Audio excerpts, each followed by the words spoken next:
Начнем с кофе, одну секундочку. Посмотрите, какой красавец появился у нас в мастерской. Трехфазный двигатель, причем у него вал с двух сторон выходит. Что меня сразу натолкнуло на мысль сделать из него полировальный станочек. Тем более, что я запасся, причем очень давно, где-то год назад, полировальными кругами. Покупал их на AliExpress. Один войлочный и два тряпочных. Один помягче, другой пожестче. Для разной степени полировки, я так понял. Ничто не предвещало подводных камней. По-быстрому подключил двигатель звездой. Вот такие показатели двигателя. 1,7 киловатт, 3840 оборотов в минуту. Можно подключать треугольником звездой 220-380 вольт. Но не обратил я внимания, ребята, на вот этот показатель 400 Гц. Подключил я его к частотному преобразователю, и он у меня вообще не запускался. Гудел, отрубался, выскакивала ошибка. И, естественно, он и не мог запуститься, потому что он не приспособлен запускаться в сети 50 Гц в нашей. А запускается он только при 400 Гц. Представляете? Это очень необычный двигатель. Такие двигатели используются в военной технике, в авиации. Ну, в общем, и у меня появился такой красавец. Подарил мне его мой друг Олег. Огромное тебе спасибо за него. Обзоров по подключению такого двигателя в сети я не нашел. В YouTube нету ни одного видео. В общем, что я сделал? Просто подключил по схеме звезда двигатель в коробке. И после того, как в настройках частотника поменял рабочую частоту на 400 Гц, все прекрасно заработало.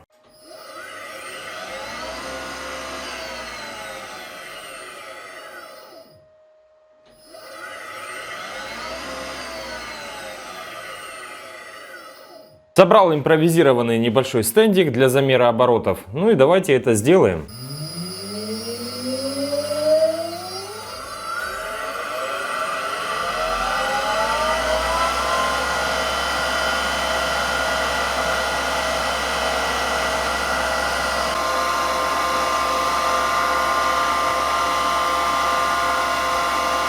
И как вы видели, друзья, данные тахометра примерно совпадают с теми данными, что у нас есть на табличке. На шильдике 3840 оборотов в минуту, а тахометр показывал 3950 оборотов в минуту. Итак, сейчас будет немного токарочки. Из стального прутка с двух сторон я вытащу удлинители, куда будет одеваться полировальный диск. И, естественно, будет фиксация на резьбе. Чтобы была возможность менять полировальные диски. Какой-то я оставлю для черновой полировки, а какие-то будут чистовые. Может быть, еще когда-нибудь прикуплю себе. Естественно, нужно будет стандартизировать посадочное отверстие, привести его к одному номиналу какому-нибудь. Думаю, возьмем вот эти за основу, а здесь увеличим.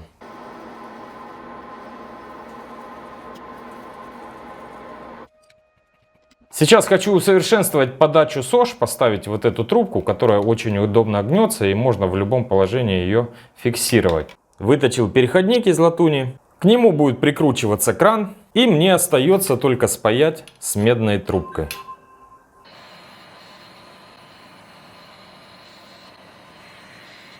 Получилось очень хорошо, на мой взгляд. Вот эта вещь откручивается, можно пододвигать ближе. Кроме того, очень удобный гофрированный вот этот шланг с краном. Его мне подарили ростовские пачаны. Очень удобно, можно направлять в любое место. Также гораздо уменьшил диаметр шланга. Вот здесь идет медная трубка. Все попытался сделать максимально аккуратно. Получилось очень удобно. Если СОЖ будет мешать для каких-то операций, если вы помните, я делал шары, у меня есть специальная приспособа, она тоже очень быстро снимается и ставится. Так что можно будет, если что, легко демонтировать ее.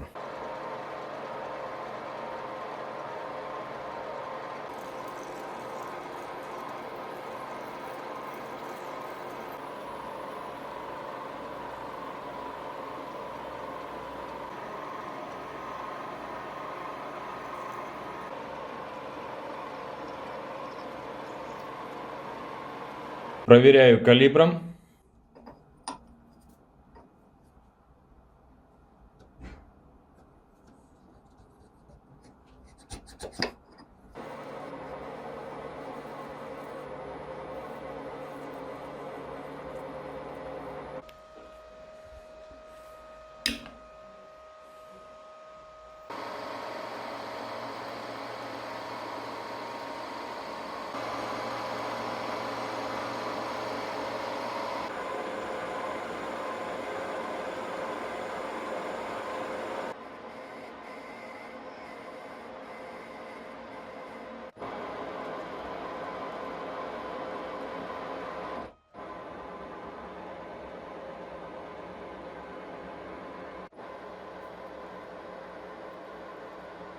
Отлично. Левая резьба готова. Это будет гайка необычной формы.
Наконец-таки у меня все готово. Покрасил двигатель, но не успел сделать только крышку. Смотрим, какие получились гайки. Все идентично.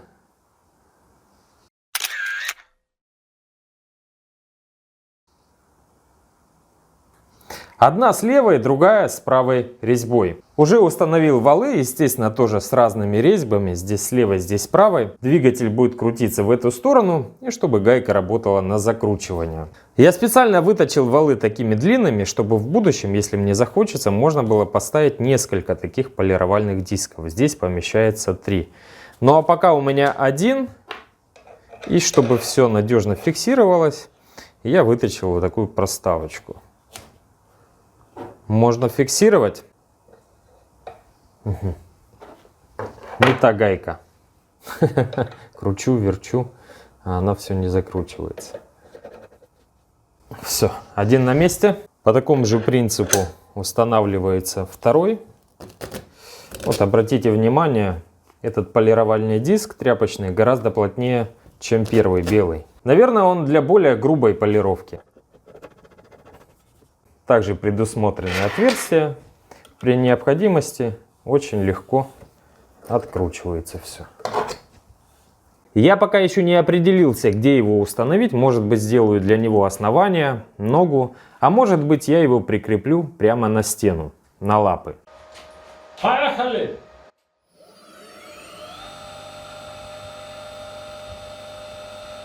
Все отлично работает, вибраций нету никаких. И теперь для проверки попробую отполировать кусок латунной трубы. Без предварительной зачистки, с триэмовской пастой 2 номером.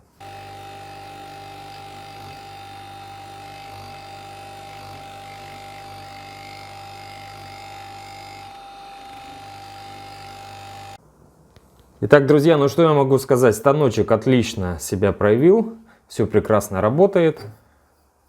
Вот такая получается полировка. Насколько удачные полировальные диски, я вам пока не скажу. Еще буду проверять их в работе. Станку, конечно, не место на столе. В принципе, я решил, наверное, я его повешу все-таки на стену прямо на лапы. Я думаю, этот станок вы будете видеть очень часто в работе. Вот в будущем, совсем скоро нам предстоит отполировать вот этот корпус для самодельной батарейки от пылесоса.